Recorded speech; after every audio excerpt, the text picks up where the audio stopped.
All right, we're live. We're live. So, hey, man, I'm gonna go ahead and let you introduce yourself to the people. While people join in and everything. Let them know how you found my channel and what type of content you make and just everything, bro. Everything. First of all, let me give you guys some context real quick. So, this dude right here made a video saying, well, I forgot what the title was, I think it was but just thank you. It was thank you, Jordan Green. yeah, and Yeah. I shared it in a community post a few months back. But hmm man, when I tell you guys that video touched me at a level that I hadn't really felt before, at least just I needed that video, bro. I needed that video. So it's kind of crazy to see how things came full circle from him making that video to me finally finding it after a few months, and then now we're doing this stream together. You love Yeah, to see it, man. So hey, go ahead and introduce definitely. yourself and let these people know what's good, bro. Yeah. So my name is Joe Milien. Um, I make self-developed content, self-development content like you and other YouTubers like Hamza and things of that nature. So at first, I started off making basketball videos and videos about the NBA because that's what I felt my true calling was. But after some time, because hold on, I'm thinking. After some time, I kind of fell out of love with making that type of content. And around that time, like around May, I had watched your video about the school system and I really related to it. So I started watching more and more videos of you. And then I deleted social media March, no, like late February of 2021. And it's like I kind of became obsessed with your channel in a sense because like every single time you uploaded, I was watching it. I was working out to your videos, listening to it for motivation. I was like, Yes, damn, this sir. nigga's spitting right now. Yes, sir. Type shit. So I think during that time from like May to August, I was still making NBA content. And then I think around once I started my senior year of high school, I started diverging into more self development content because at first I recorded a video. It was titled "Just Life," right? I recorded that for myself, for my own growth. And I was like, I'm really spitting in this video, and I feel like my viewers would benefit greatly from what I'm saying in this. So I posted that, and I was still trying to do both. I was trying to see if I could do self development and NBA YouTube at the same time, but I felt more of a calling for self development after one of my friends at the time. His name is Matthew. If you're watching this, real one. His name is Yes, sir. Matthew, and he said he watched one of my videos, and it inspired him to go for like a 3 mile run or something. And I was like, damn, that's crazy. And I journaled about it, and I was like, my words have power. And I was like, bro, I can influence people. So ever since then, just been on that grind, really. Yes, sir, man. Yes, sir. And one thing that I do want to touch on, I want to start off with this because we were just talking about this right before the stream started. But you said that the first video of mine that you watched was something about the school system. hmm And before the stream, we were talking about how we were both naturally gifted at school, but we both hate school. Hate is a very strong word, but I know in my case, it's definitely fitting Yeah, in terms of how I feel about it. And I just want to know, when did you realize and how did you realize that you despise school and the school system? I realized I hated school when I took the SAT. You took the SAT, right? I did, yeah. What was your score? A 1330. 1330. Okay.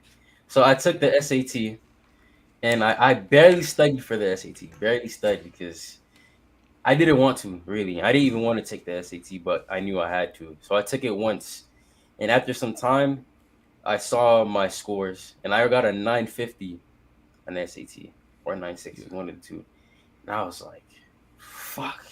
And I remember I told my parents at first they were like, "Oh, that's a good score," but I was like, "Nah, the average is like 1220 or something." And I told them that they was like, "Oh, you need to retake it." And I was like, "Ugh, I don't want to retake it, bro. I don't want to retake it." So I started watching YouTube videos on how to study for the SAT and taking like not courses for SAT prep, but watching YouTube videos on maybe an hour long video for math SAT course or whatever. And I remember doing that course one day, just sitting there. I was like, bro, I hate this shit. I don't like this at all. And from that point on, I stopped studying that SAT shit. And then I remember one day during the summer, my parents were on me telling me, because I told them I kind of stopped, and then they were on me. I was like, "Oh, you need to keep going. You need to keep going." I just remember saying, like, I got mad, and I was like, "No, I hate school." And it was eventually to a point where it's like, not a. I started like crying, bro. I was like, I hate school, like tears running down my face. And he looked at me like I was crazy because they see my grades. I always had A's and B's and shit. And they were like, "Oh man, it was bad. It was bad." Oh my dad was like, "Oh that, oh you have the devil in you," like shit like that, bro. I was like, That's it was crazy, bro. yeah. I was like, oh, that's when I realized I fucking hated school. And like my senior year of high school, I had pretty good grades, like A's and B's, maybe like four A's, three B's at worst. But I didn't like try at all. I didn't really try. So like honestly, most of the time of my senior year, I just cheated majority of the time. So hopefully, my university isn't watching this, but That's my crazy, bro. GPA was it was definitely inflated, bro, for sure. Inflated is crazy. No, Yeah. I mean that's wild. I had a very similar experience, not with the SAT, but with the AP English test, man. Hmm. The AP English test, but that shit humbled me. That shit absolutely Did you take any AP tests at all? No, I didn't even take any AP classes. Okay, you didn't miss out on shit, bro. So I took AP English because I was always gifted at English. I was always Hmm. good at writing. I was always really good with grammatical conventions, so on and so forth. And I took the AP English test. I got a 2 out of 5 on it. A 2 out of 5. Out of Now, five. mind you, 2 out of 5. Like they scored out of 5. I got 2. Hmm. And first of all, bro, the test was some bullshit. You had to write 3 essays in 2 hours. It was just all bad, bro. It was all bad. I knew what time it was, bro. Once they told me that, I knew what time it was. I got a 2 out of 5, and I remember after I saw that, I was like, damn, bro. I might not be good at English. Like bro, hold on. Like, shit, that was supposed to be the thing I was the most gifted at. I might not be good at that. So that Hmm. shit was demoralizing to me, bro. Like, just seeing that shit. But for me, man, ironically, college is what actually helped me recover that passion. Hmm. Because my professor, she reached out to me and told me that I was a really gifted writer. She told me that she'd mentor me and help me with my resume and whatnot. So it's kind of crazy that school kind of robbed me of that confidence and then gave it right back in a Hmm. sense. But I do completely understand what you're saying about the standardized testing, bro. To me, that shit is for the birds. I think Yeah. that it's a very, very poor way to evaluate a student's individual intelligence. I mean, how Hmm. can you? I think there was this meme that I saw a few years back, bro. It was like they had a bunch of animals lined up. It was a monkey, a fish, and an elephant. And they Hmm. said, we're going to judge you guys' adequacy or sufficiency by having you climb this tree.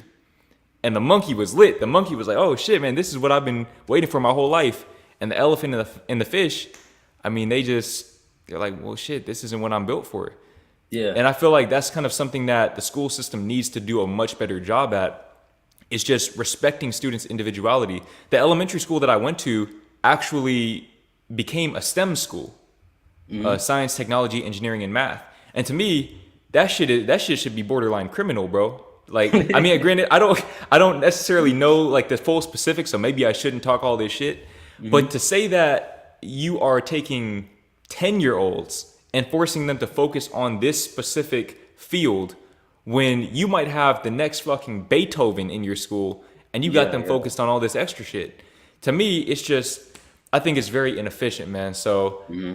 I definitely get everything that you said with that. But with that being said, I know that you said you're about to go to college. Hmm. So what are your plans with that? Like, what are you planning on majoring in and so on and so forth? Yeah. So my major is communications, and usually when I tell people that, it's like I can see kind of a look in their eyes, they're like, because it's like communications isn't like a big major, but I didn't choose that major based off of money. I basically chose it because it's like, okay, I don't really like school, but if I'm gonna have to go to school, let me choose something I can see myself enjoying.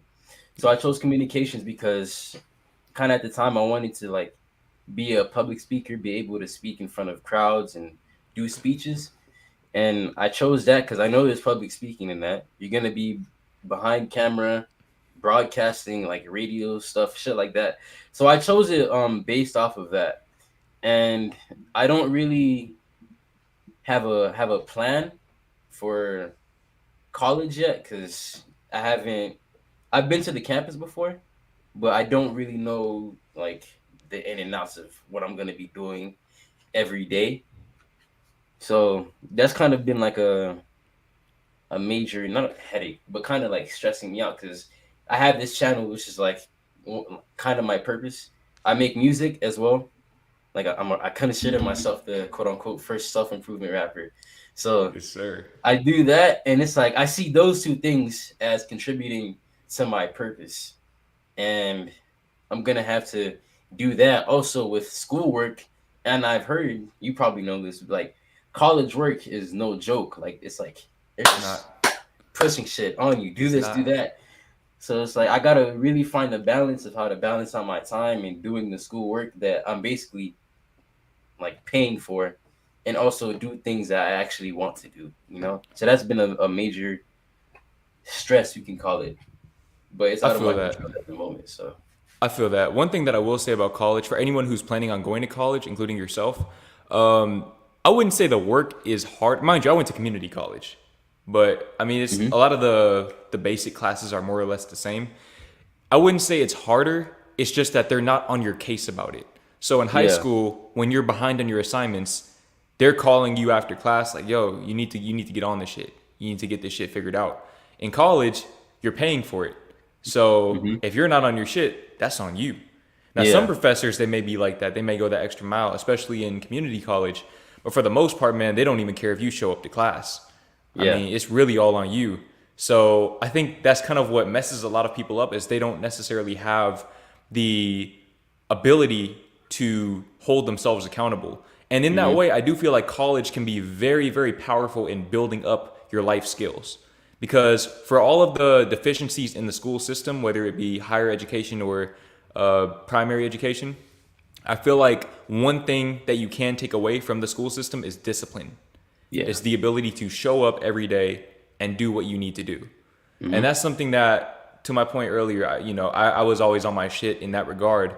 And even like in your case, with you taking the initiative, even though you maybe didn't follow through per se, taking the initiative to seek out more information about the SAT, something that hmm you didn't necessarily care to do, you didn't really care about, for the sake of a bigger goal.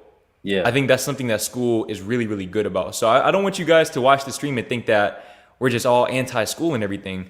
There is hmm always a silver lining to everything, but you really have to take some time, especially in this day and age with these exorbitant ass tuition prices, mm, to really figure out why you want to go to college and if it's right for you.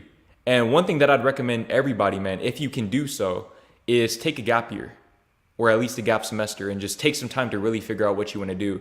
Now, with you, I feel like communications is actually very much in line with the things that you do. And I want to know how you figured out that that was the thing that you wanted to do, because public speaking, man, that shit is no joke. A lot of hmm people fold when they get in front of that microphone.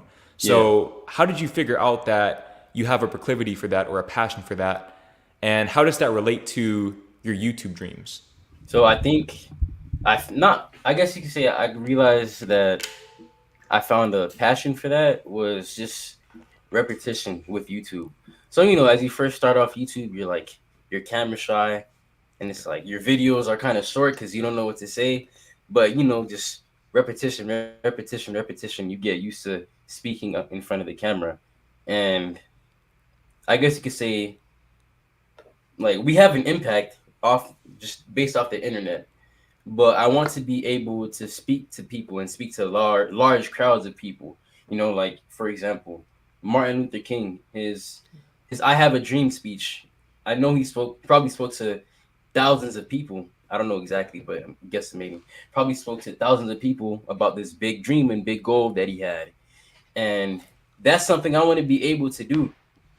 So I kind of see these YouTube videos as repetition to eventually get to that point. Have a TED talk, just get to TED that point. Talk. Yeah, I have that on my wall to one day do a TED talk. So I kind of got to achieve it at this point. You love to see it, man. You love to see it. So I want to know. It's kind of interesting because I started my first few videos were all basketball related, and then you were Hmm. making videos about basketball. Actually, I went and looked at your channel. I didn't watch any of the videos, but the way that they're Hmm. formatted, it looks like they'd be kind of like what's that guy's name, man? Um, is it something High Roller? Oh, Jimmy High Roller. Jimmy High Roller. Yeah. Yeah. Is it something like that? Kind of just obviously not to the caliber of editing, but Same basketball format? clips, yeah, kind of same format. Like, I think in most of my basketball videos, I didn't really show my face because there was no need to. It was mostly Yeah. just basketball clips in the background talking about specific NBA players or what was going on in the NBA at that moment. So I feel I you. think the reason I started with basketball because that was my passion at the time, and I love watching NBA because my best friend, shout out to Doughboy if he's watching this, that's my best friend. We like in our sophomore year of high school, we were like obsessed with basketball, obsessed with NBA, and then COVID hit, and then I started working on myself, and in July of 2021, that's when I first posted my my first video that was like meant to be, I guess, YouTuber aspirations, you can say. It was about Zion, and it was posted Zion Williamson. You know who that is, right? Yeah, Yeah, of course, man. yeah. So it was posted there, and it was there for like a few days. I just left it there. I didn't tell anybody because I was like, I was scared. I was scared. I'm not gonna lie. So I sent it to my best friend, and he was like, "Bro, this is dope. You need to tell the rest of the chat because we're in a group chat with the rest of my friends. So tell the rest of them, and like both of us, like big shout out to him. Like that's my brother for real, because he was always telling me, "Yo, you should do a video on this. Giving me video ideas." He was always giving me stats for players when I needed stats about players. Yeah. And I remember we started a basketball podcast. We got next podcast. I think some episodes are still on my channel. So we just started podcasting just like that. So he was honestly like a big fucking contributor to doing basketball content. Man, that's really, really dope, man. So, speaking of which, I want to touch on this real quick. So, I feel like in the self development community, there's kind of a 50-50 distribution of people saying that you need to find your pack, like Hmm. find the people who, just surround yourself with like minded people. And then there's that other 50% who believe that you should be a lone wolf and just focus entirely on yourself. And personally, I feel like it should be a mix of the two. Yeah. But just talk to me about the importance of having those types of people in your life, man, especially when you're kickstarting your dreams. Like, what does that mean to you to have people in your circle that are supportive and encouraging and positive? It means a lot, honestly, because a lot of people aren't blessed with that opportunity. So Yeah.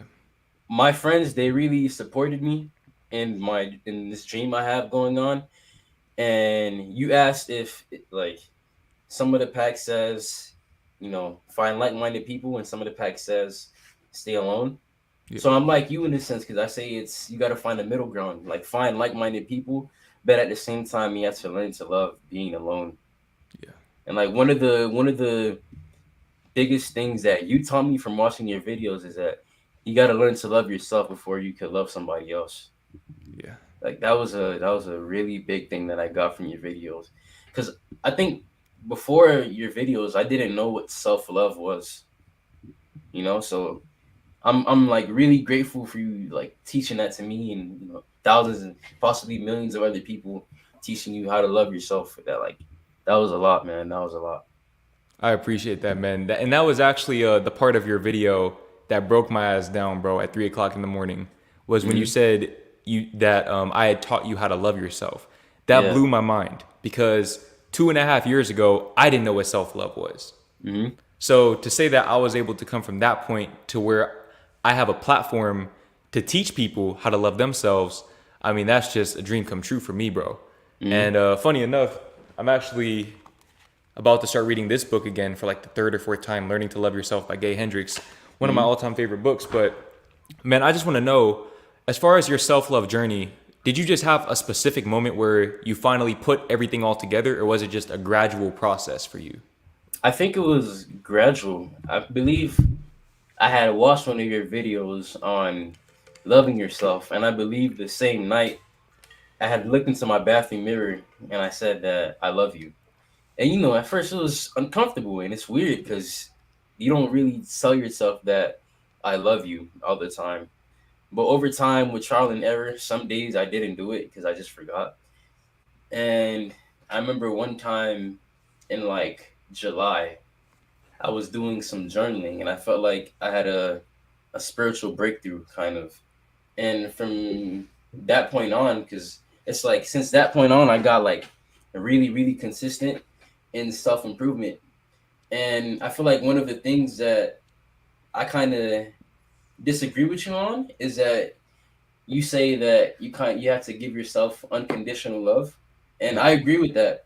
But I feel like it's very hard, especially as a man. It's hard to give yourself unconditional love when, for lack of a better term, where it's like you feel like shit, like you're not doing anything productive, like you're just playing video games all the time, Yeah. jacking off all the time, and it's gonna be very, very hard for you to love yourself. So that's why I made a video on how to love yourself, and I said that the best way to love yourself is to do things that your future self would benefit you. Your future self will thank you for. I mean, so like working out, just delayed gratification, really. Yeah. So I feel like that's the best way to love yourself. That you can look back at your past self and be like, "Damn, I'm proud of you." You know, I feel that. So I want to ask you, I want to just pick your brain on this. What does love mean to you? like romantic love or love in No, general. no, no. In the context of just the most broad term, because I do feel like some people kind of they don't necessarily agree with me on the notion that you should love yourself unconditionally. But I feel Mhm. like a lot of times it stems from a discrepancy between our definitions of love. And so that's why I'm trying to kind of see where you're at with that. Because this is a conversation I've had with some of my friends and obviously just people in my emails and whatnot. So I just want to know, like, what do you feel like love is in that context? So I guess my broadest definition of love is,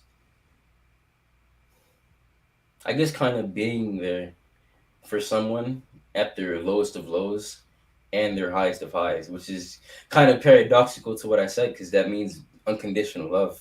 Like no matter what you're going through, somebody's got to love you. That's just the best way I see love. It's like I've always thought of like married couples that's been together for 30, 40 years.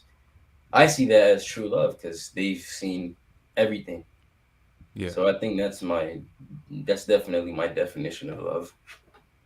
Okay. And that's what I was saying. Like, I feel like when we operate under that definition, then of course, like, you have to love yourself now because there's Hmm. like you literally there's no other point where you'll suddenly become lovable. But I do get what you're saying in terms of the actions have to align. Yeah. And that's something that I need people to understand is that when I tell you you need to love yourself, that doesn't mean that you should enable yourself to do things that are detrimental to your quality of life and or well-being. But I think that when you give yourself the foundation of love, that's when you can build that relationship with yourself by taking the action that reflects the foundation. So when you learn to love yourself at your lowest points, or better yet, just learn to love yourself right here, right now, no matter where you're Hmm. at. From there, you'll notice that your actions begin to change over time. And that's something that, I guess we both have experience with. And anyone who's committed to the self development journey, they'll get that experience over time if they haven't gotten it already. But speaking of self love, man, I want to talk about following your dreams in spite of what other people think. Because while it is important to have those people or to try to surround yourself with people who support your dreams and see the vision that you see, that's not Hmm. always possible for everyone, Yeah. especially when, I mean, a lot of my supporters are younger Hmm. and they live with their parents. A lot of their parents don't really understand where they're coming from when they say that they want to be a YouTuber or they want to be a musician or just a creative in general or anything off the beaten path. And especially when their parents are immigrants from other Yeah. countries and they immigrated to America. So I want to know, how do you navigate that? How do you navigate the conflicting ideologies between you and your parents? Or could you touch on that first and then tell us how you navigate that? Because I know a lot of people can relate. So honestly, it's kind of hard for me to answer that question because I remember we were speaking early on the stream that like my parents thought I was crazy because Yeah. I said that I hate school. But my parents know I make YouTube videos and they support me and sometimes they watch them. So I'm grateful for that. But for people that feel like they're dealing with doubters from the outside world, I feel like you gotta just believe in yourself. As corny or cliche as it sounds, like you gotta just say fuck them. Yeah. It's just like you gotta go for it and just start small. Start small. So, for example, with YouTube, my first YouTube videos were off an Android, off a phone. It wasn't really my phone. I was just because my real phone got taken away because I got in trouble with my parents. So I kind of had like a trap phone, you could say. So I was using that, and I was using an app called InShot. You know what InShot is, right? Yeah. So I was using that, and I was just making YouTube videos off of that, and they were ass. The quality was trash, but I had a dream, and I was like, I'm gonna go chase it, bro. Like I don't care. Like if this is what I want to do, then I gotta commit to it. I know the quality is trash right now, but over time it's gonna get better. So I just believe that you just gotta take action, man. You really got just gotta take action. Like whatever you want in life, it's not gonna wait for you. You gotta go and take that shit, bro. You gotta I be a feel go that. getter. I feel that. And first of all, hold on. Before I address that, I just want to say shout out to Michael Mitroke for the donation. I appreciate you, man. Shout out to Jordan. I appreciate you, my guy. And also shout out to, saw another one, Kusona. Don't know Yeah, if I that's said my that right, but dog. I That's my dog. appreciate. Yeah, yeah. Hey, man. Shout out to my guy, man. Shout out to Appreciate the Sona, donation, man. man. I appreciate Oh the boy. donation. But what I want to know is, as far as being a go-getter, I know for me personally, I was not like that growing up. Believe it or not, a lot of people don't really understand. I was very lazy growing up. But what I've come to realize over time is that I don't think laziness actually exists. I think that laziness stems from you not knowing your passion or just from you moving in a suboptimal direction. So I want to Mm. know, how did you develop that go-getter mentality, or was it something that you always had? I feel like on a subconscious level, it was always something I always had because my mother, from a very young age, always implanted the belief that you can do anything you set your mind to. So even when I was younger, like going through puberty, at first I was like skinny fat, like I had titties, I had a fucking beer belly, but with skinny arms. So even back then, I was still trying to like work out. I always knew like I wanted an aesthetic body, so I was always trying to work out. I could just never stay consistent. So maybe I'd go 2 weeks, 2 weeks working out, and then just stop. 3 weeks working out, stop, and then like maybe a month or two, I just don't do anything. But I feel like I've always had a go getter mentality. Like I've always wanted better for myself. I feel like from a very young age, I was kind of ambitious because I remember in the sixth grade, I used to watch WWE a lot, and I remember like in sixth grade, I was like, bro, I want to be a wrestler. I want to be in the Yes, WWE. sir. So I wanted that, and then my mind changed. Seventh grade, I wanted to be an entrepreneur. Eighth grade, I wanted to be a rapper, which started my passion with rapping. Oh, wait, hold on. Let me backtrack real quick. So you said Yeah. in seventh grade you wanted to be an entrepreneur. Yeah, but I didn't. How did that happen? Like, how did you I don't discover even remember, entrepreneurship? bro. Like, I don't even think I truly knew what entrepreneurship was. I just knew you have your own business. That means you could do whatever the fuck you want. So I was like, okay, that's what I want to do. And then my mind changed in eighth grade. I wanted to be a rapper, and my rap name at the time was JoJo Bands. Shout out to my GCS people. If you know, you know. So Yes, sir. and then ninth grade, I wanted to be a civil engineer because I saw it as building roads and highways to eventually like go back to Haiti and like build roads there. Because if you don't know, Haiti is a third world country, and I've been there. It's like there's barely any roads. A lot of it is just dirt and it's covered in trash. They don't have like, that's called traffic lights. They don't really have that over there. So I definitely wanted to do that. And it's crazy because like middle of my freshman year, that's when I went through a huge depression stage because some shit that was happening in my family. And it's crazy is that my mental health declined and my depression went up, and because of that, it's like my ambition lowered as well. So I kind of just started to settle. And I remember in my sophomore year of high school, I wanted to be a history teacher. So I kind of see it as like, how do you go from wanting to change a whole country to settling to just being a history teacher? Something's wrong. Yeah. I realize now in hindsight now, but obviously I didn't see it at the time.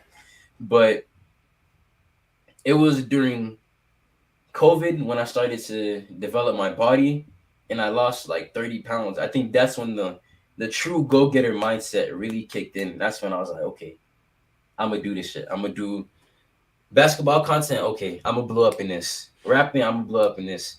So it's like it was definitely there from the beginning. The go getter mindset, it was there from the beginning, and then it dropped, and then it went up again. I just needed like some proof. I need to do something. I needed to achieve something to get it back in a sense. I feel that. So how did you find that initial motivation to take that action to facilitate the reinstatement of that ambition?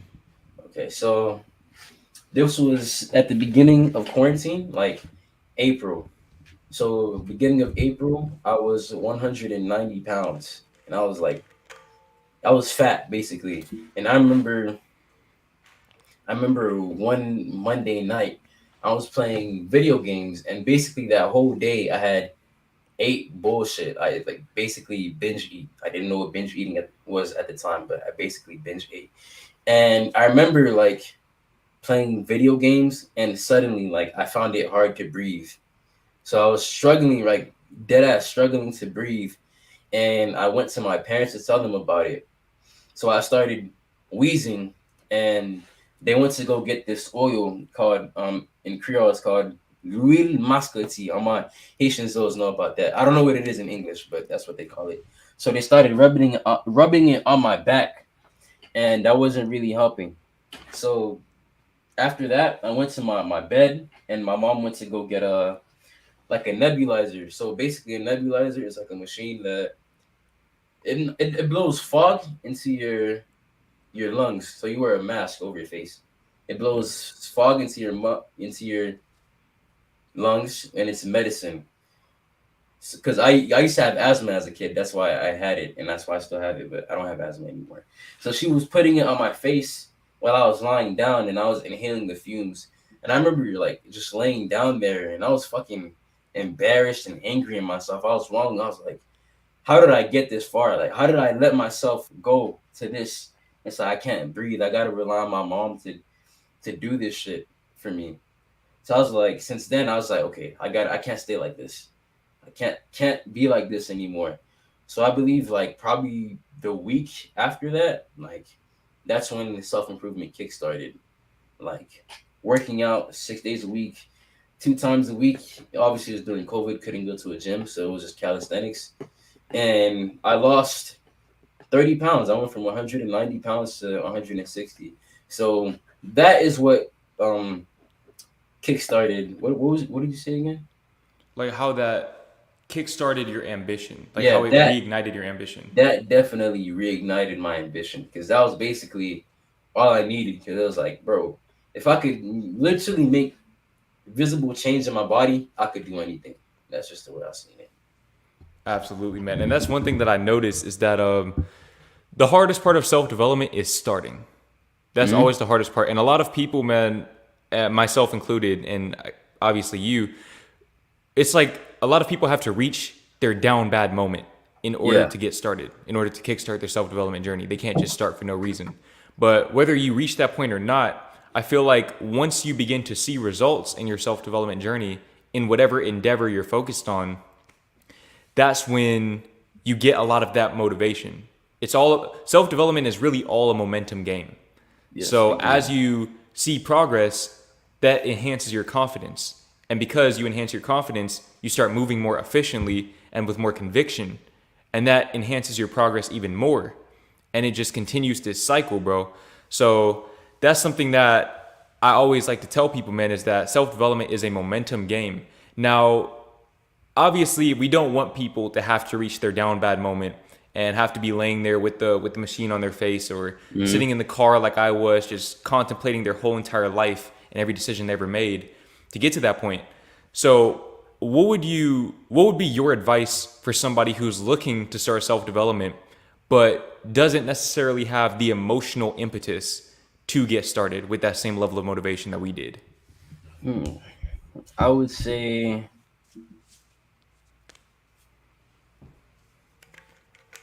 I feel like at that point you probably no, you definitely need to start thinking bigger than yourself. So something I preach on my channel is responsibility and taking responsibility for your family.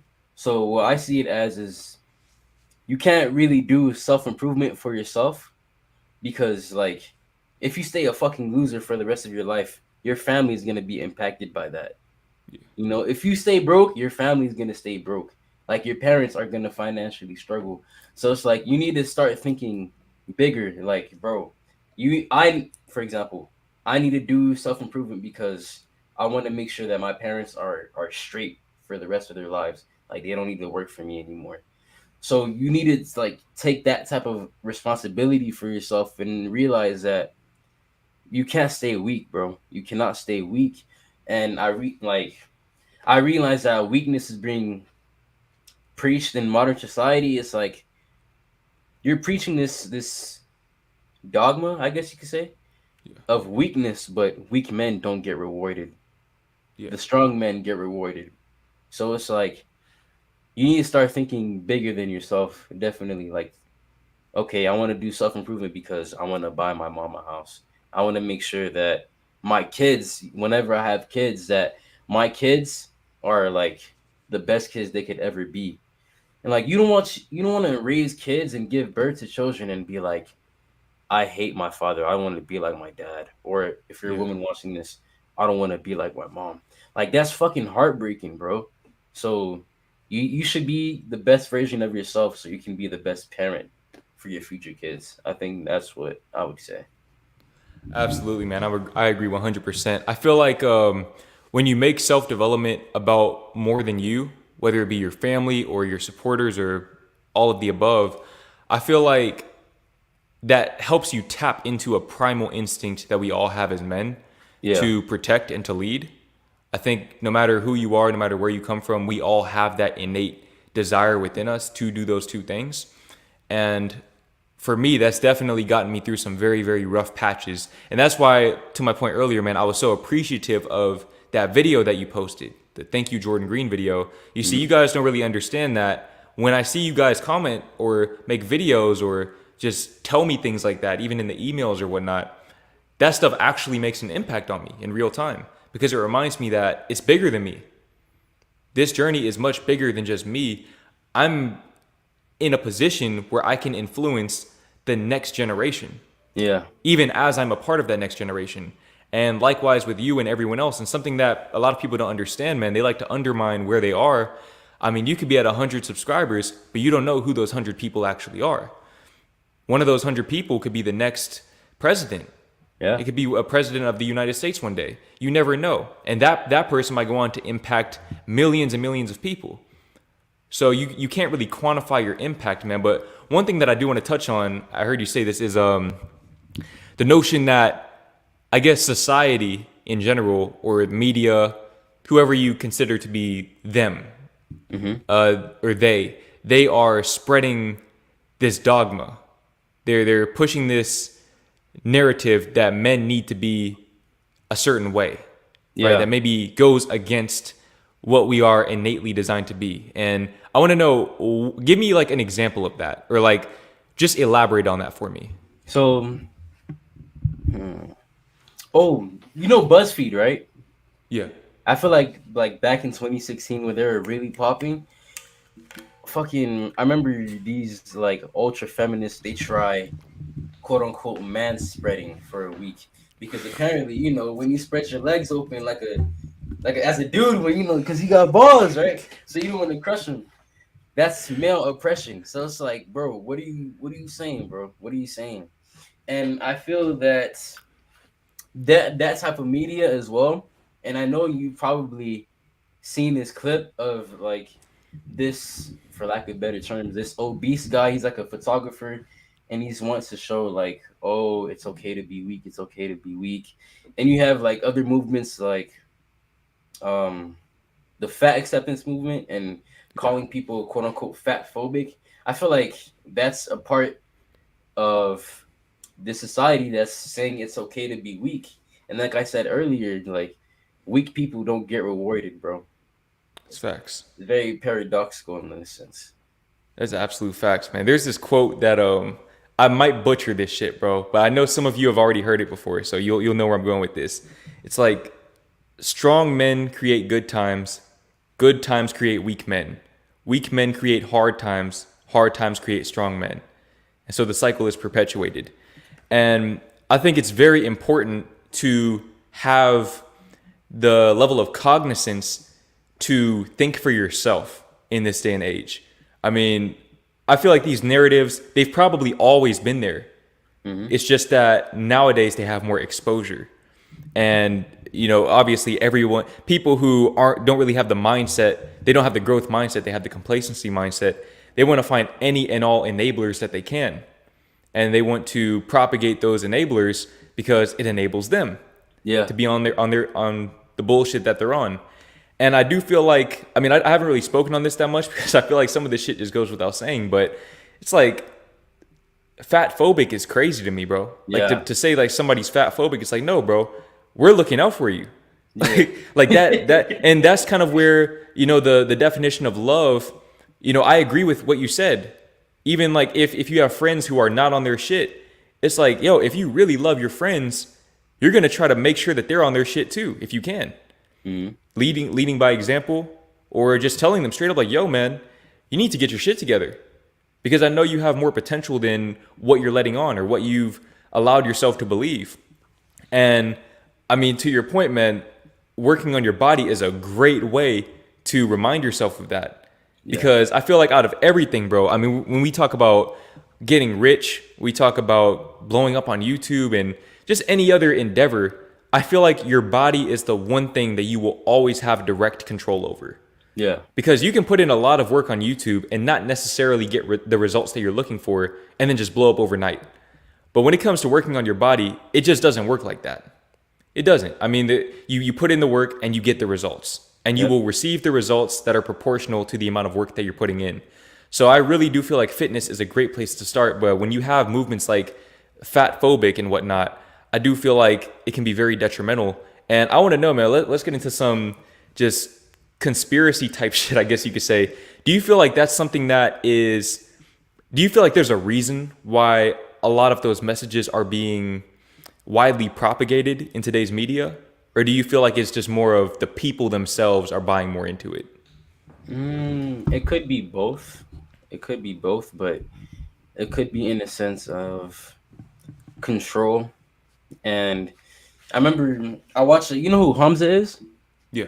So I watch a lot of his videos and I've been compared to him. And one of the things he says is that the new currency or something like the new currency is your attention. Yeah. So if like these, especially social media grabs your attention from like these big fucking CEOs of Instagram and shit, like trying their hardest to keep you on the platform. Like we both know, and everybody watching this stream knows that social media is made to be addictive and keep you on the platform for as long as Absolutely. possible. So it's like with weakness spreading, it's more of control. I think that's the way I see it. And like one of the crazy things I believe in is that like the metaverse, like you know what the metaverse is, like Yeah. basically escaping into a virtual reality and you can Yeah. escape and live your whole life in there. One of the crazy things I believe is that I feel like the metaverse is going to be developed so more people can live their lives in this virtual reality. Eventually they're going to get fat. And you know the movie Wall-E, how like they're living outer space and shit, they got to move on scooters and shit like that. I've never watched it, but I know of the movie. Yeah, so basically in Wall-E, like the Earth has been like, it's just gone. It's covered in trash. People can't live in there anymore. So they have to live on, I think, like space shuttles or some shit.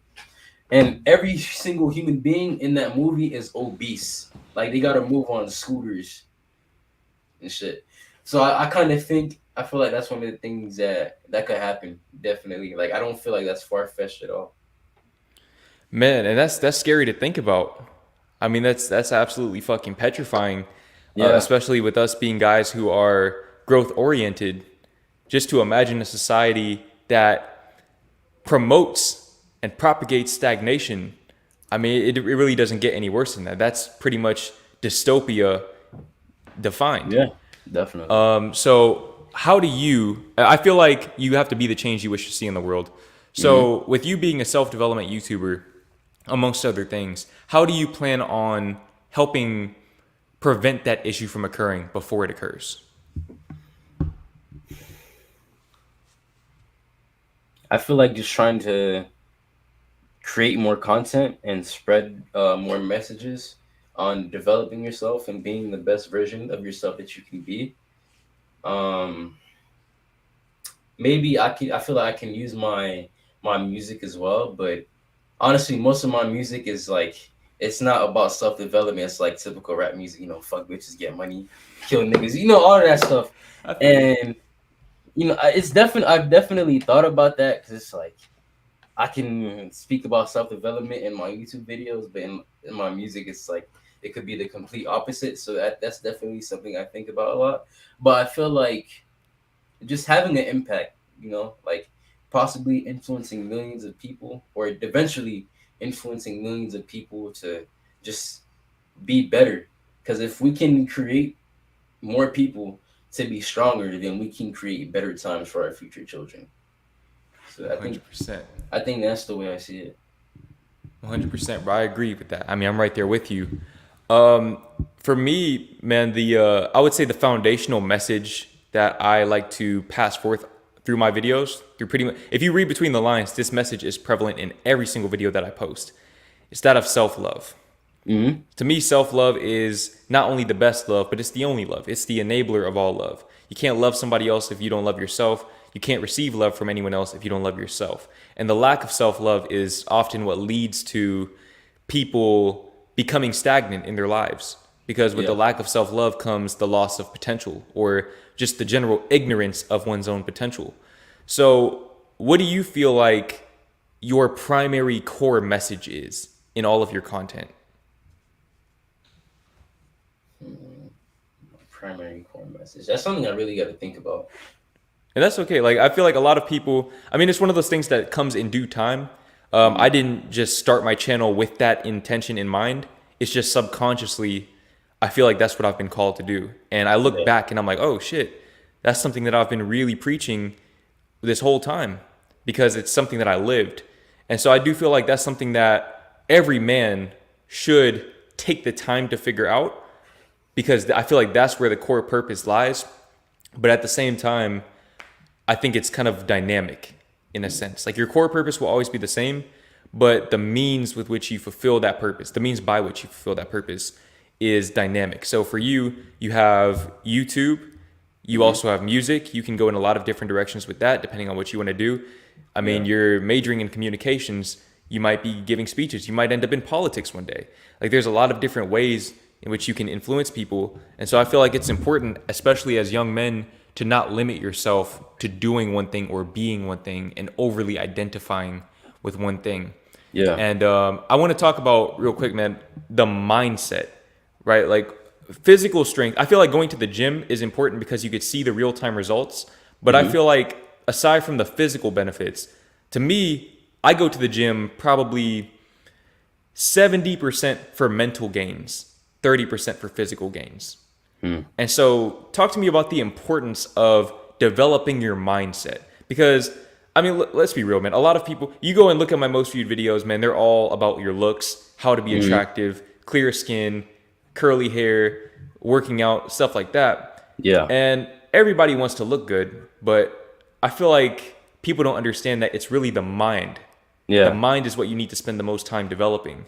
And that's what sets the top of the top apart from the middle and the bottom, if you will. Yeah. So how important is that to you, and how do you go about improving or strengthening your mindset? So I believe that mindset is I feel like that's the number one thing that would determine your success in life, is just believing that you are worthy of being successful. And I feel that that's a ideology that like incels don't believe, because they believe that everything is about looks. That, oh, if you're this short, oh, women won't like you. Oh, Yeah, women only like this type of guy. But it's like, I feel like the best mindset to have is just positivity, like a positive mindset. And that doesn't necessarily mean, oh, I'm happy all the time. I'm happy all the time. No, I think it just means of, you know, trying to find the good things in life, even in bad situations. For example, we were both down bad, but look what we turned that into, you know. So exactly. we can express gratitude for those feelings of shame and, you know, one like just wanting to give up, because we know how it feels and we've like fucking gone through it and like beat it in a sense. But I feel like developing a positive mindset will definitely change your life. Like I don't even think that's debatable, bro. Yeah, So I feel like that's one thing that will help like beginners on self improvement, is just really believing that you can change and just being excited about this, bro. Because 3 months from now, 6 months from now, a year from now, you're like you'll be, your whole life will change, really. If completely you're willing different. to, like, if you're willing to really put in the work and never give up on yourself, like your life will completely change, bro. And you're living proof of that. I'm living proof of that. So yeah, bro, just developing a positive mindset and really believing in yourself and just saying that yes, I can do this. If I want to be an astronaut, if I put in the work, I could be an astronaut. If I shit, even if I wanted to be an NBA player, even though that seems unrealistic, but successful people don't get successful by thinking realistically. So it's Exactly. like you gotta kind of like, to be confident in this sense and to want success. It's like you gotta be delusional in a sense, bro. Yeah, It's like, for example, you got Kanye West. It's like the man is saying he's a god, but look where him saying is a god got him to, bro. Like multiple Grammy award winning, multiple like great albums. Fucking has his own um sneaker line or whatever. So it's like a lot of people shit on Kanye West for like the way he portrays himself, but it's like, bro, I'd rather be I'd rather be arrogant than be shy or yeah, be insecure and like not believe in myself, because arrogance is definitely, it could be a bad thing at times, but like I said, it's better than just not believing in yourself at all. Like you got to be delusional, bro. And just a little bit of delusion will get you somewhere far, in my opinion. 100%, bro. And something that you said, and this is something that a lot of people overlook, bro. The importance of Hmm. feeling worthy of that which you desire. I think a lot of people, they look past that. And that's why I always call this the treadmill effect, where people will put in all of this work. They're basically just doing busy work, but they're not getting anywhere in life because they don't Yeah, feel worthy. And people don't understand that your actions follow your self-perception, because your subconscious mind operates based on alignment and balance. So one or the other is going to have to give. And that's why you have to have a strong enough mindset to maintain that delusion even when you're not seeing the results that you want. And also you have to have a strong enough mindset to have that delusion from the get-go. Something yeah, that I heard Mike Tyson say in the past was that confidence breeds success and success breeds confidence. Like we were saying earlier, it's all about momentum, but who hmm, has to start that momentum? you, You do. yeah, Nobody can start that momentum for you. We can make all the videos we want, but ultimately you have to not only heed our advice or be mindful, but apply these things in your lives with that level of delusion. Because over time, your physical reality is going to catch up as long as you maintain that mindset for long enough. A lot of people hmm, don't. And that's yeah, why they end up where they are in the black pill community and so on and so forth, where they feel like, oh, I just don't have a chance. Their whole life is predicated on statistics. And if you, I mean, dude, if you're thinking about that, man, I mean, you're just never gonna be anything or do anything yeah, in life because statistically, you're not even supposed to be here. You're not even hmm, supposed to be alive, man. The chances of you being born, you guys could Google this for yourselves, but from my, if my memory serves me correctly, I believe it's 1 in 400 trillion.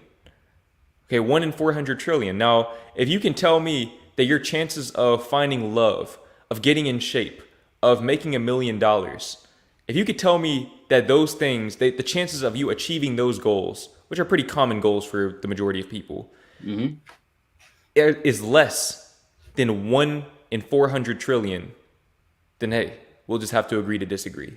Yeah. Because, I mean, bro, look, when you think about the fact that you're alive at all, whether Mm-hmm. you're religious, spiritual, if you just purely believe in science, whatever it may be, man, the fact that you're alive is fucking miraculous. And so Definitely. anything else that you choose to do in your life, it's easy in comparison, bro. You can't just reduce your life to statistics. You're Mm-hmm. never going to get anywhere doing that, bro. You're never going to get anywhere doing that because statistics often lack context. Yeah. So I think that's something that's very, very important, man. But I want to touch on dating real quick, man. So I want to know, what is your dating life like? You don't have to go too much into detail if you don't want, but Yeah. what's been your mindset with that? Are you just focused on Mm. yourself, or are you in a relationship? Are you just hooking up? Like, what's your mindset with that right now? Nah, so right now, I'm single and I'm a virgin. Okay. So And I how old are think you? 18. Okay. So for most of my life, majority of my life, um, I never really tried. I guess I never really tried really getting a girlfriend because for most of my life, I never thought I was good enough to get a girl. But that really changed once I started developing myself, and I think my senior year was when I actually like tried putting myself out there. And it's crazy because I started putting myself out there, and the biggest mistake that I feel that I made is that I was tunnel vision on like a specific girl. It's like So one I've itis. yeah, one night is basically. Yeah. So I made videos on like, so basically two girls that I really liked in my senior year, and it was, I went through a lot, bro. I went through a lot. So like this first girl in my senior year that I liked, I had basically liked her. I caught like my junior year was spent through Zoom, right? And Yeah. I basically caught feelings through fucking Zoom, Oh, bro. wait, Like, hold on, real quick, hold on. Hold on, real quick, bro. Wait, hold on. Wait, bro. Wait, hold on real quick, man. bro, I'm so Wait, dead wait, ass, bro. wait, wait, wait, wait, wait, wait. Wait, hold on. Wait, you caught feelings through I Zoom. caught feelings through Zoom, bro. I need you to explain how that happened, bro. Bro, I I don't. need I you to was elaborate, dog. please, bro. Dog. I remember. I remember exactly how this happened. I had at the time I had fifth period history class with this girl, and you know how Zoom has breakout rooms. So we got Yeah. put in the breakout room together, and we started talking, and it's not even like anything crazy, cause she like she's from a foreign country, so Okay. like there's not really a language barrier, but obviously the culture isn't the same.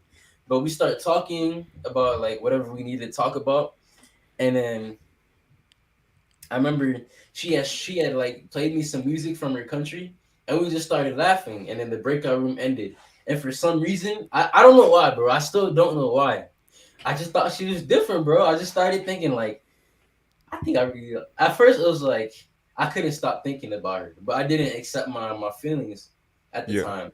And I remember later on in my junior year, we had to go to actual real school to take some type of exam, and I knew that I felt like true feelings when I couldn't approach her because I was scared to talk to her. I went home that day. I was like, I think I like this girl, and I was like, fuck, I got feelings for this girl. So I remember that summer, I didn't think about her that much until one night I was watching anime at like 2 in the morning. I was watching an anime called RE0 or ReZero, however you pronounce it, and it's like romance slash action comedy. And there was this part of the anime where a girl was confessing her love to the protagonist, and I was like, damn, I wish this girl could be like that to me. And since that point, from then on, like throughout majority of my senior year, for like from that point to half of my senior year, I had really liked that girl, bro. And I remember my first 2 months of my senior year, I didn't approach her at all because I was fucking scared.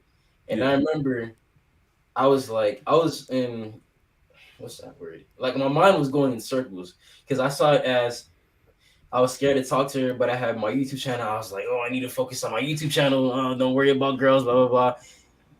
It was like some days I was like, oh, I don't care about her, and then some days I'll be like, bro, I really like this girl. So after some time, I was like, I got some balls, and I started to talk to her, and one of like the things I wasn't ready for is that she was not who I expected her to be. And that's my fault because I had unrealistic expectations of her, but in short, there wasn't really much chemistry. I feel that. There wasn't really much chemistry. And I remember in the past he said that if you're not having fun talking to a girl, you're not talking to the right girl. Yeah. Bro, talking to this girl was like it was stressful, bro. It was like a job trying to talk to this girl. It's like A job is crazy. yeah, no fault of her own because it wasn't her fault. She was new to the country. She's trying to figure out her own life, and like she wasn't reciprocating the energy I wanted. Like I would try and compliment her, and it just didn't go my way, essentially. So I remember just after being tired of that, I stopped talking to her for like 3 weeks. To I guess that red pill shit. I was still like, let me see if she'll come to me. You feel Yeah. me? Never came to me. And Yeah. like, I was like, bro, when I tell you that shit fucked me up, bro, I was like, God damn, bro, this is not it. This is not it. So I was like, bro, I feel like I need to start talking to her again, which I should have done. I should not have done, but I tried talking to her again. I remember one day I told her I was like, I miss talking to you or some shit, and then she was like, yeah, it's been a while since we talked. And I kind of took that personal because she didn't say I missed you too or whatever. I don't know Yeah. if I was wrong, but I took it personal. So I was like, fuck, I can't do this shit anymore. So I was just gonna confess to her how I felt, but I pussied out and I didn't do it. So what I did instead was I wrote a letter. I didn't give it to her. I wrote a letter basically of How all long my was the letter? feelings, like bro. You don't know how long the letter was? Yeah. 2 fucking pages, bro. Is that like Two, single spaced? single space. Like you Yeah. skip? Did you skip lines in between? No, no. So it's like two full. Do you have small handwriting or big handwriting? Pretty big handwriting. So that's probably Okay. why it was so long. Okay. Fair It enough. was like 2 pages, and I was gonna write that letter and burn it because I got that idea from a book. I think you've heard of it, The Power of Now Yeah. by Eckhart Tolle. So I think Yep. in the book he says do a letter for someone you hate and then burn it after. But I just took it and did it for somebody I thought not loved. I didn't love her. I was infatuated with her, in love with the idea of her. So I wrote Yeah. down all of my feelings for her, and like it shows like a movie, bro. Because I had held the paper in my hand, and then I had the lighter, and I was like trying to burn it, but I didn't want to go through with it. And I just like I started fucking crying, bro. Like, dog, it was some crazy shit. And I burnt the paper or the letter, and like after that, it's like I felt free. I felt like completely like free. I feel that, bro. The first one's always the hardest, man. The Yeah. first one is always the hardest. I was thinking about this recently, bro, and you tell me your perspective on this, but I feel like one-itis is actually kind of, I'm not gonna say it's like biologically natural, but I think that for guys like us, like guys who are hyper fixated on success or tend to be hyper fixated on just the thing that they want, I think one-itis is actually normal. And I was really thinking about that recently because let's say, for example, you have you have a bunch of options, a roster, if you will, right? You have your starting lineup, 5 girls, whatever. You're always going to have your star player. Yeah. You're always going to have your star player, and you know deep down that it's like, okay, I don't like to settle. So realistically, I want my star player. Yeah. I don't want the role players. I don't want the sixth man. I want the starting player, the star Yeah. player. And I feel like for as unhealthy as it is, I think it's kind of just a personality trait that goes right along with being hyper fixated on success or hyper fixated on specific outcomes. Now, I do feel like we should be fluid in that understanding, like understanding that even with success, like sometimes things don't always pan out the way that we expect them to, but they always pan out the way that we need them to for our overall development. And in the same way, you don't always get the girl that you want, but you always end up with the girl that you need at that particular chapter of your life. So I just want to hear your perspective on that, bro. Like, just that being a normal thing, or just being in line with our general philosophies on life. Yeah. So I feel like I kind of fell victim into one-itis without realizing that I fell into it, because I was trying to rationalize myself that into thinking that I don't think she's the one. But bro, if you're thinking about her at fucking 2 a.m. and shit, like you think she's the one, bro. It's okay. And like you said, like we're kind of both that way, because like we're both like thinking about success. And I feel like it kind of does make sense, because we're obsessed over success. So when we have a girl that we like, it's natural for us to obsess over them. But at least in my sake, I realized that it's not good for me, because when it doesn't go the way I want to, I just end up getting like, I get sad and I get down on myself, and then like it fucks up my self-esteem, because it's like I put my self-worth into the girl I like, and when it doesn't go my way, I just feel like shit after. So what's crazy is, have you heard of the book called The Rational Male? I've heard of it. I haven't read it. Yeah, so I just started reading it, and it's quote unquote the Bible of Red Pill. And the very first chapter is soulmates don't exist. The one doesn't exist. Now, soulmates, I do believe in soulmates. I honestly do. But I don't know if is there only one soulmate, or is there multiple soulmates? So what do you think? I actually believe that everyone is your soulmate in a sense. I believe in the one, but my perspective has changed a little bit. So I went through a situation a few years back with a girl who I considered to be my twin flame. And at the time, I genuinely believed like, oh, I mean, we need to spend the rest of our lives together. Like, why would we not? You know, and I held on to that for so long. Like, I was watching all these manifest a specific person videos. I was one of those people, man, scripting all of that. I'm not afraid to admit, bro, I was down atrocious. But what I realized is that she was the one for that season of my life. And then for the next season of my life, there was another one. And then for the next season, there was another one. Eventually, I got with my ex. She was the one for that season of my life. And I've kind of learned to respect and honor where I'm at in my life. Yeah. And knowing that people come and go, that's not an excuse to just discard women for no reason. But at the same time, I feel like if you're really living in the present and honoring your journey, the fuck was that? If you're really honoring your journey, that you just know that comes with it. Yeah. That comes with it. Like at certain points, you're going to gravitate towards specific people, not because you have to spend the rest of your life with them, but because they're supposed to be in your life for that chapter. Yeah. And that's something that I've realized, man. A lot of times too, one thing that I've realized is that the relationships that we seek out, or the people that we seek out, tend to be reflections of our own subconscious relationships with ourselves.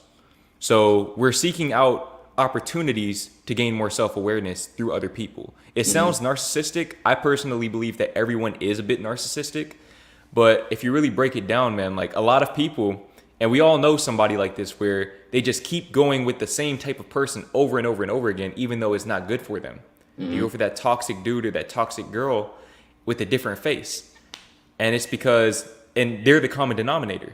So ultimately, in that way, everyone can be your soulmate or your twin flame, in the sense that they'll teach you the lessons that you need to learn about yourself. Yeah, so that was my biggest takeaway from my particular situation. So like, I have a question. Yeah.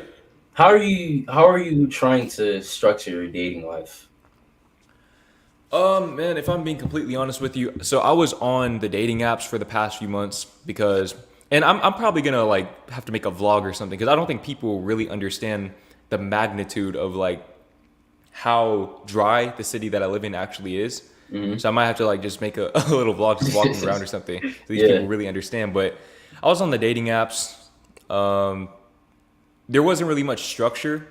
As I started to date more, I kind of realized that a relationship just really isn't in the cards right now for me. Mm-hmm. But and I have some videos coming out, man. I'm about to just let it all out, bro. I'm about to let it all out for you guys, man. Pause. Yeah. But I feel like right now I'm just focusing on myself. Mm-hmm. I'm not really even open to the possibility of being in a relationship because I know that like with my ex, for example, I pretty much had like not the perfect relationship, but about as close as I could get. Yeah. And I just let go of it because I wasn't ready. And so I don't want that to happen again. Mm-hmm. I don't want that shit to happen again. So I'm just kind of focusing on myself, doing the inner work that I need to do. Yeah. But that's where I'm at right now, man. Yeah.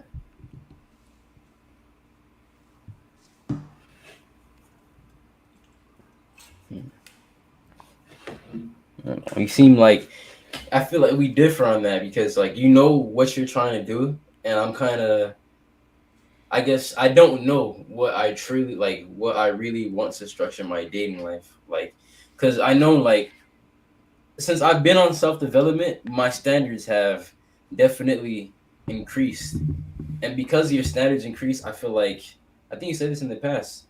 I I did. feel like since your standards increase, like the selection of women you have decrease because Exactly. you don't tolerate their like low quality women. So like I realized that I'm gonna be like going to college and living on my own and like be able to just be a degenerate and like hook up with girls if I wanted to. And I feel like part of me is like I need to go through it, but like that's like the ego because that'll fulfill my ego. Yeah. But like my soul is saying like, nah, it's not worth it. It's not worth it. Cause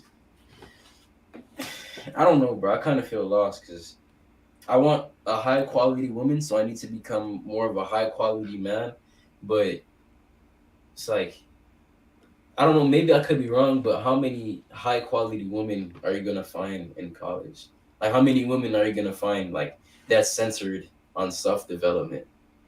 I would actually reckon, just from my own personal experiences, and this could be a case of the grass is always greener, but Mm-hmm. I'd reckon that there are more in college than out of college, based on my experience. I mean, I haven't really, first of all, most women that I've seen go to college. Mm-hmm. And most of the ones who don't, it's not because they're looking to start their own business or something. They're just either they want to be trophy wives or they're just on some bullshit, Yeah. right? Like they're not really doing shit with their lives. Because I do feel like women tend to be more risk averse in general versus somebody like me who's just like, shit, I'm gonna just drop out of school, fuck it, and then start a Yeah. YouTube channel. You don't really see a lot of women doing that. So I feel like a lot of first of all, what do you define as a high value woman? I'm curious. So I feel like one of the main factors is just seeing how much like is she willing to grow, like caring about her mental health, like not being on social media, going to the gym, eating healthy, not being toxic. And one of the things I've learned from certain situations is the quality of a girl can be determined on the quality of her friends as well. So like the people she hangs around with and how she is with other people, like is she judgmental? Does she like yell a lot? Is she disrespectful? That's a big Yeah, thing. I don't like disrespectful girls. And disrespectful people in disrespectful general. people in general, yeah. But just I don't know, disrespectful girls just it's worse for some reason. I don't know why. But just like seeing like would she be better? Because one of the things I feel like that I've learned from the situation I was in is that you kind of just have to accept the girl for who she is. Like, can you expect? Do you want this girl to be the same way she is for the rest of her life? Kind of. Hell no. Exactly. So it's like a positive growth trajectory is really something that I value. And I feel like that's something we should all value. Because if we have a positive growth trajectory for ourselves, why should we want to lower our standards for a woman that's you can see that doesn't really have a bright future, you know?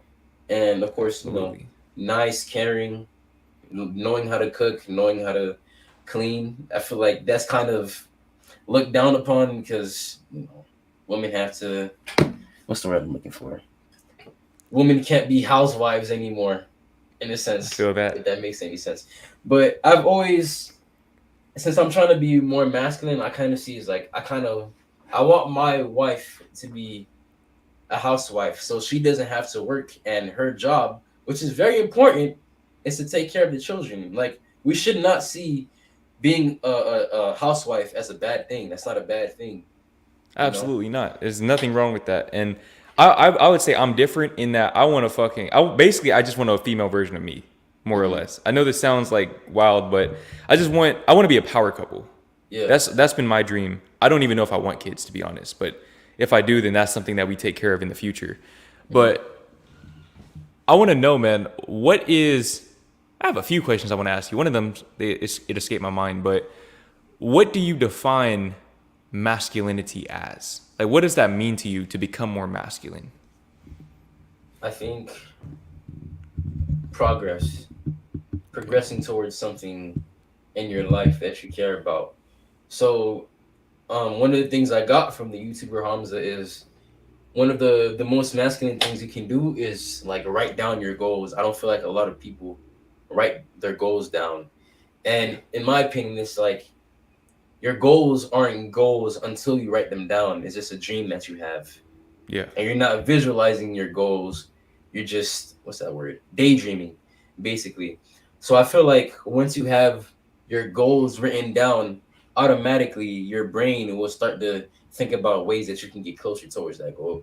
And that's truly where I believe the motivation comes from.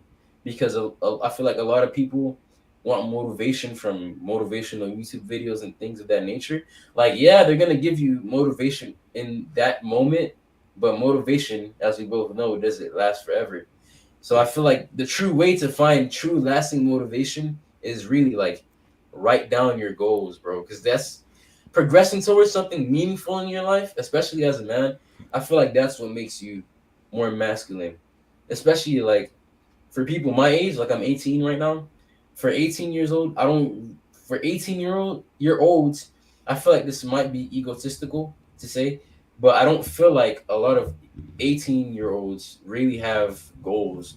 I feel like a lot of 18-year-olds are just playing video games all day, spending time on Instagram, looking at memes on WorldStar and shit. Yeah. So I feel like that's definitely a way to separate yourself from the pack.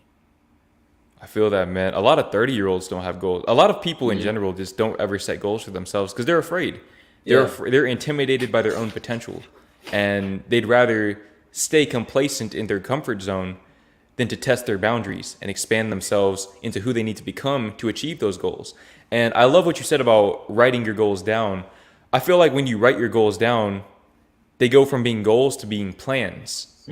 They become plans, and that's when you have a plan, what do? You execute. Yep. You execute the plan. So I do feel like that's something that resonates with me quite a bit, man. And I want to go back to the dating thing for a second, because I just remembered one of the, I guess, statements that I wanted to make. But I saw this quote on Reddit, of all places, that said that a healthy relationship is not when you have two people who are looking at each other, but you have two people looking in the same direction. And that one really, really resonated with me, because I think in being a growth-oriented individual, there's kind of this subconscious fear of growing apart from my partner. Because if we're two growth-oriented people, what's to say that we're going to grow in the same direction? Yeah. So I think it's very important for me, at least, to have those common values, because your values are what determine your direction, the direction of your growth. So whatever values mean to you in your context, in the context of your life, I think that that's something that we should all be striving for sure. Yeah. Get some water.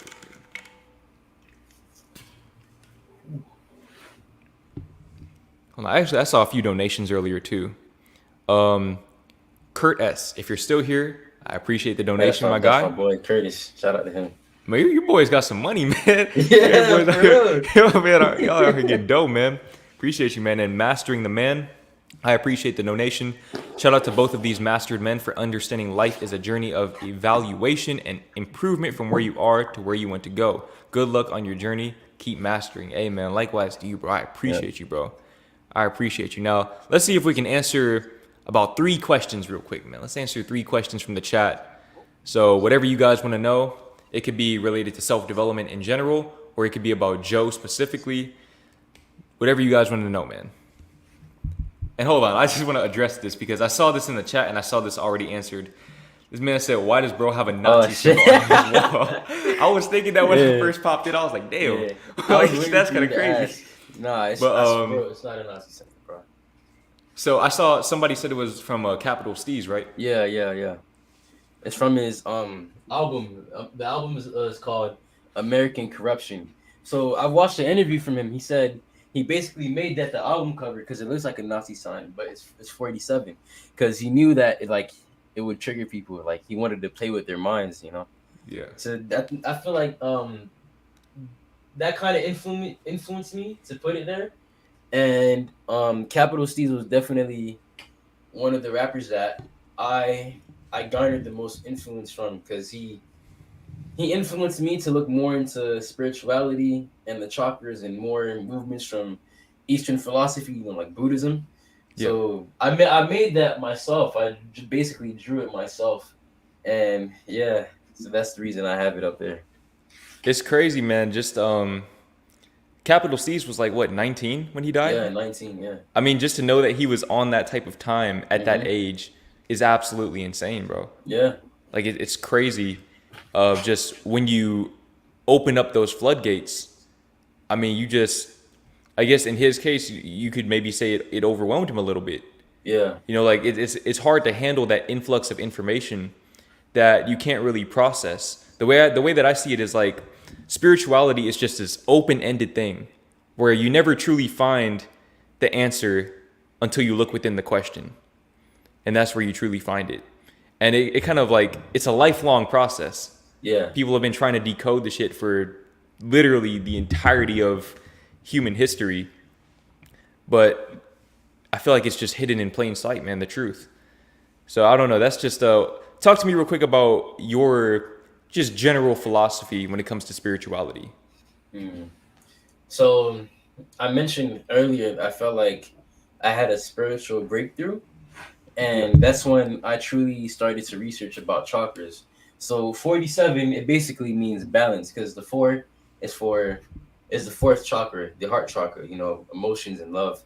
And the 7th chakra is your crown chakra, you know, logical thinking.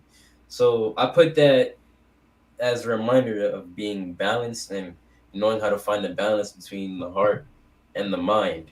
But I feel like I've kind of lost touch with the spiritual side of myself, and I've been thinking about like I need to like find it again. I need to get back into it, but I kind of feel lost in a sense because I've grown up as Christian, but personally I don't identify with being a Christian, even though I still go to church every Sunday, but I don't feel a connection to God anymore. And I feel like I'm missing because we both agree on the power of faith. Yeah. Like faith is very important. I think faith is the greatest thing the human race could ever have. So I believe that if you can have faith in God or Allah or Buddha or whatever belief you subscribe to, then you can place that faith into yourself, you know? Yeah. 100%, man. And like I said, the truth is always hidden right there in plain sight. I mean, faith is the truth, in my opinion. Mm-hmm. This is just my personal belief, but I don't believe that we have faith in God. I believe that faith is God, or whatever higher power you choose to label that divinity as. I feel like faith is the proof, in a sense. Because faith, what is faith? Let's break that shit down real quick. Faith is the understanding that even if you can't perceive something with your physical senses, it is still very real.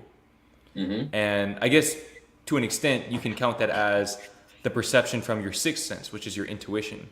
Yeah. So that's just my general philosophy, and it kind of ties into this question right here. The number one way to manifest faith. I mean, it really just comes down to faith.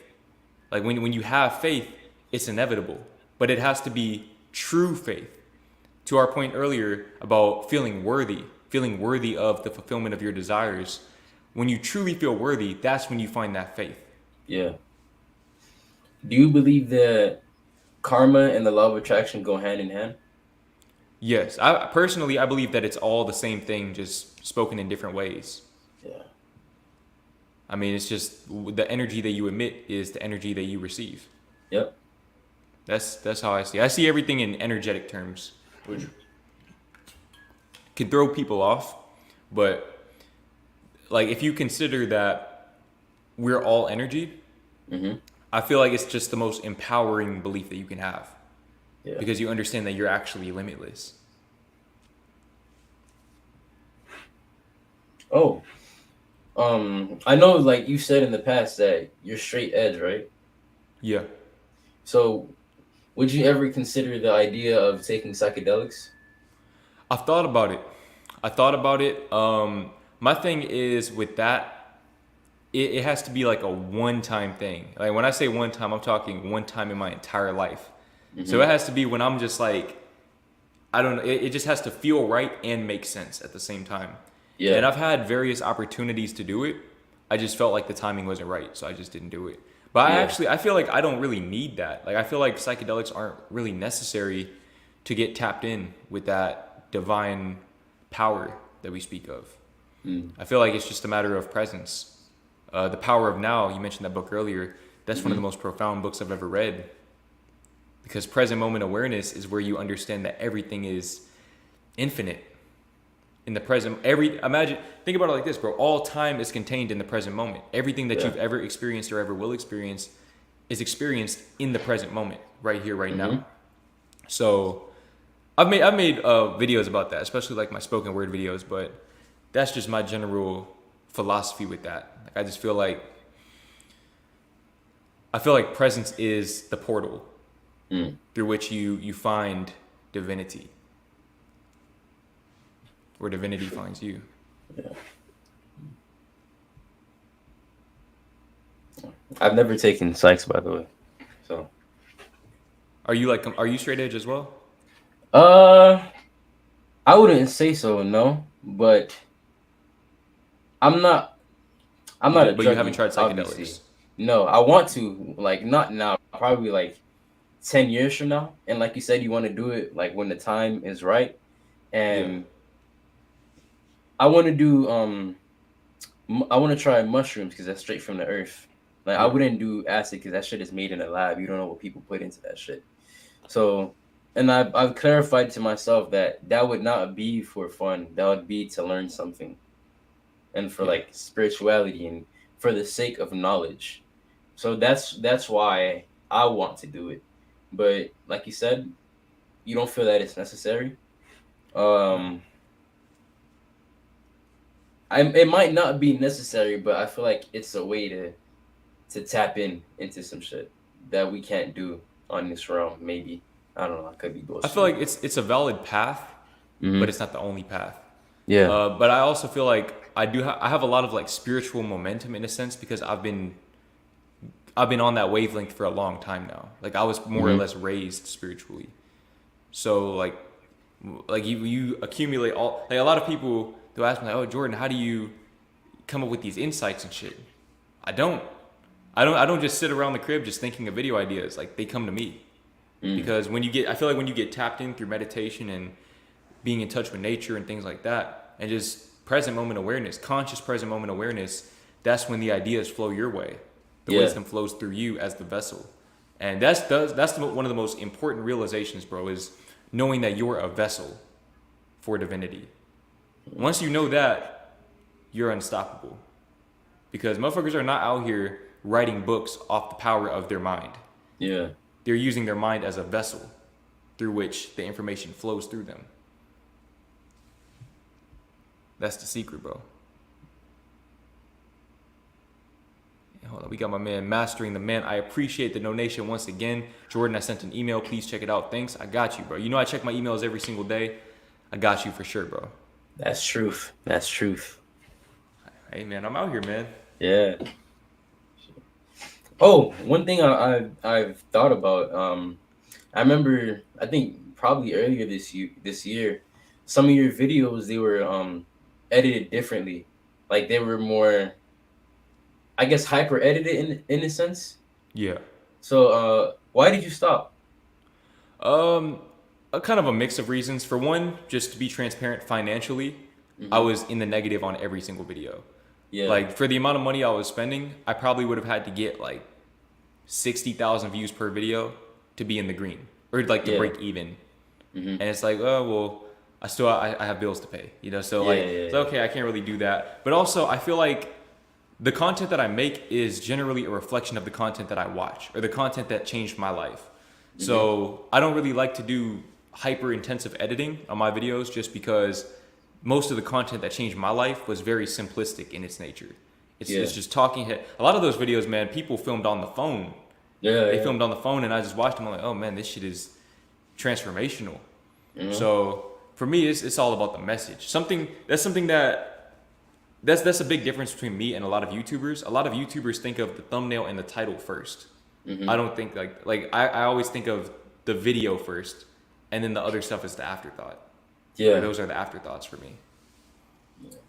Not saying that approach is any better or worse. It's just that's just how my mind operates or whatever. I'm the same way. I'm very focused on more of the message of the video. That's why in like a lot of my videos, I don't really like put thumbnails because it's kind of detrimental, but I don't really care about the thumbnail.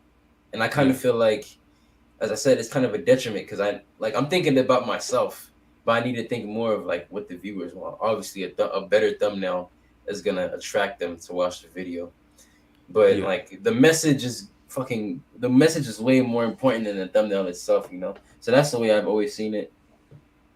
100%. I do think that the thumbnail and title are worth the extra effort, but I feel like a good thumbnail is very highly subjective. Yeah. Because you can have a thumbnail that looks visually very good, but it doesn't actually entice people to click on the video.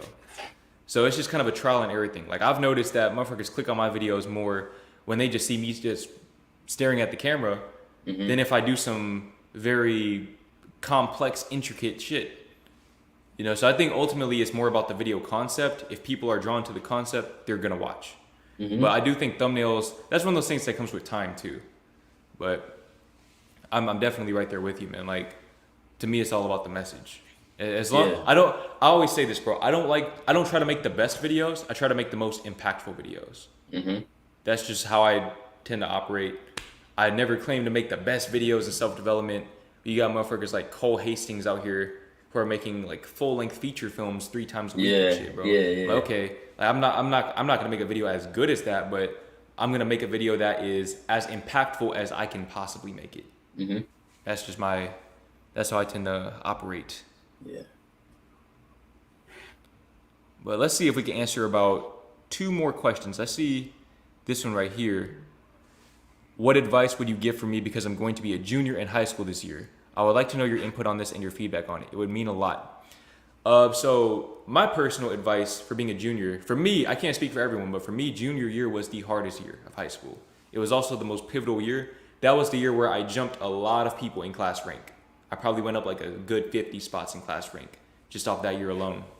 So I would say if that's a priority for you, then really double down on your academics. Make sure that you're on your shit. See if you can take advanced classes so that you can really get that GPA boost. If that, like I said, if that's something that matters to you specifically. But other than that, man, I think I actually just dropped a video of things that I wish I knew in high school.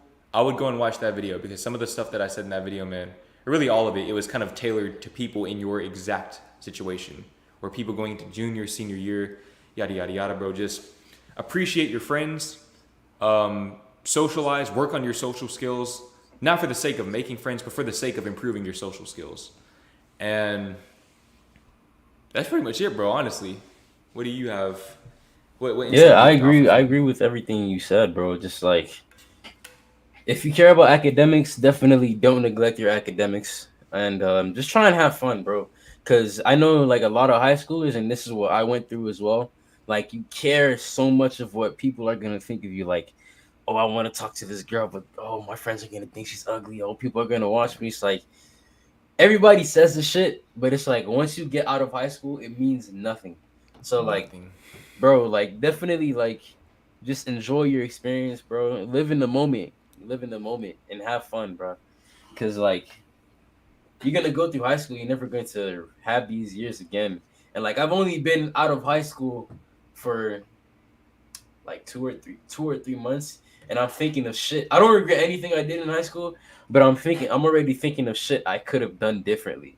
So it's like, bro, whatever opportunity you got, you need to take it, bro. Like take advantage of that shit. 100%, bro. 100%. The moment that you walk out those doors for the last time, bro, you realize just instantaneously that all the shit that you worried about, or at least 95% of it, was completely pointless, bro. Completely pointless. And it's like, it's such a paradigm shift, bro. And ideally, you want to take that feeling and bring it with you through the remainder of your life. Because it's easy to get caught up in those same insecurities again. But you guys definitely need to understand that high school and all of the social hierarchy and all of that, a lot of those people, man, they really do peak in high school, bro. Mm-hmm. They really do. Those are the best 4 years of their lives, and it's not my place to judge them, but that's not me, man. I'll say that for sure. I will say that for sure. And let's answer one more question. It's got to be a really good one, bro. Got to be a really, really good one. If you see a question that you want to answer, then we could do that one. But I don't think I have access looking to for questions. Do I? Oh, I do. I'm checking. yeah,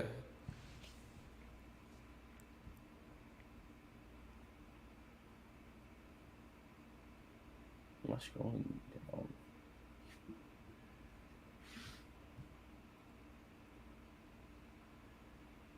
I think I find a good question. I don't know how to pin it, but who asked it?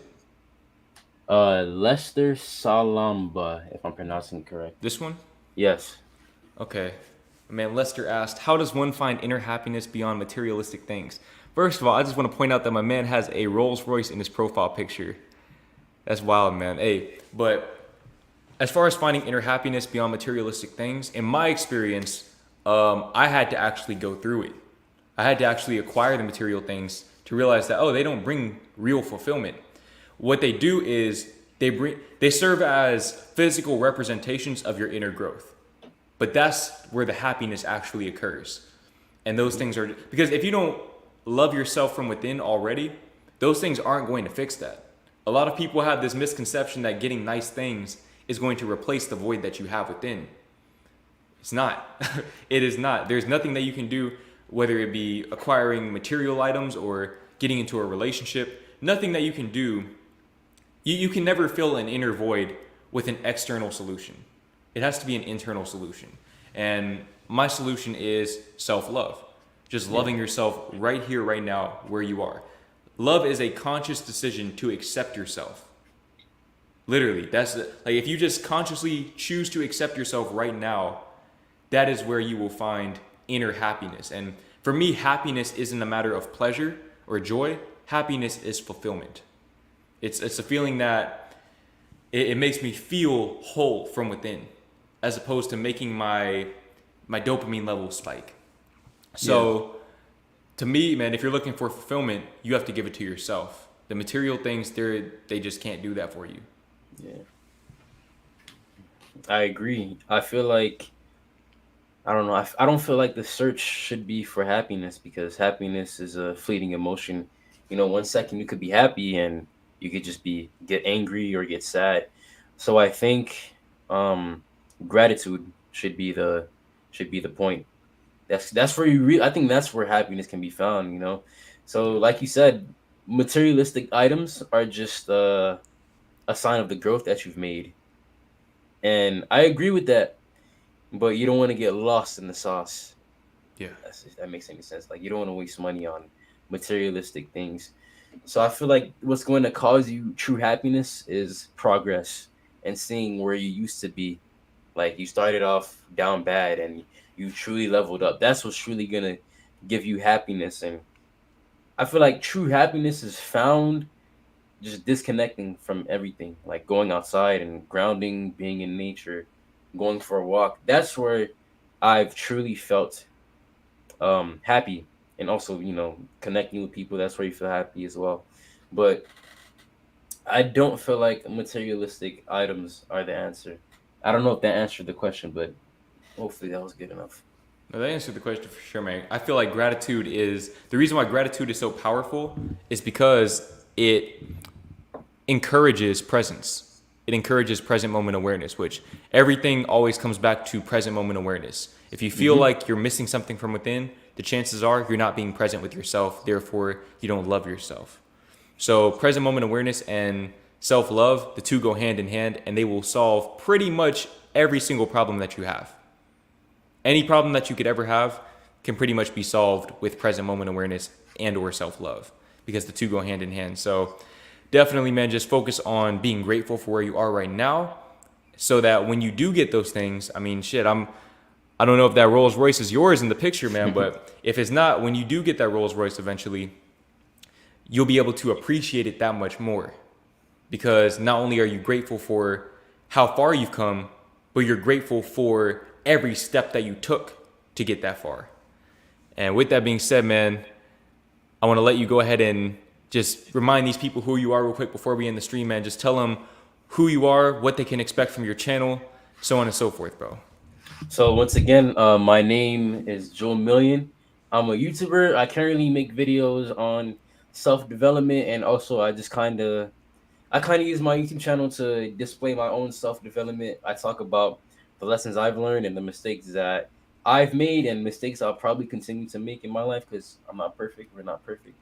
And I coined myself as the first self-improvement rapper. So I've said this on camera, but I care a lot. I'm way more passionate about making music than I am about YouTube videos, honestly. So yeah, if you want to go subscribe to my channel name is right there, Joe Milien. If you want to listen to my music, go on SoundCloud under the same name, Joe Milien, and also go on YouTube. The channel is called INVTV. That's where my music is posted, and I guess that's that's the rap group I'm in. That's with my friends. So it's like me and two other of my friends who make music as well. I think our music is pretty dope. We on the come up. You feel me? So go listen to our music, man. I think you'll enjoy it for sure. 100%, man. And hey, I have the link to his channel in the description. So go and check him out, man. Go and check him out. He's a real genuine dude.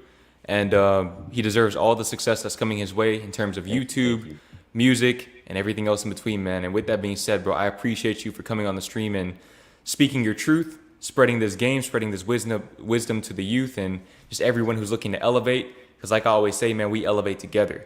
So with that being said, bro, I don't have an outro. I don't know. Do you have an outro for your videos, or do you just? Nah, All right. So hey, man, we're just gonna go ahead and end it.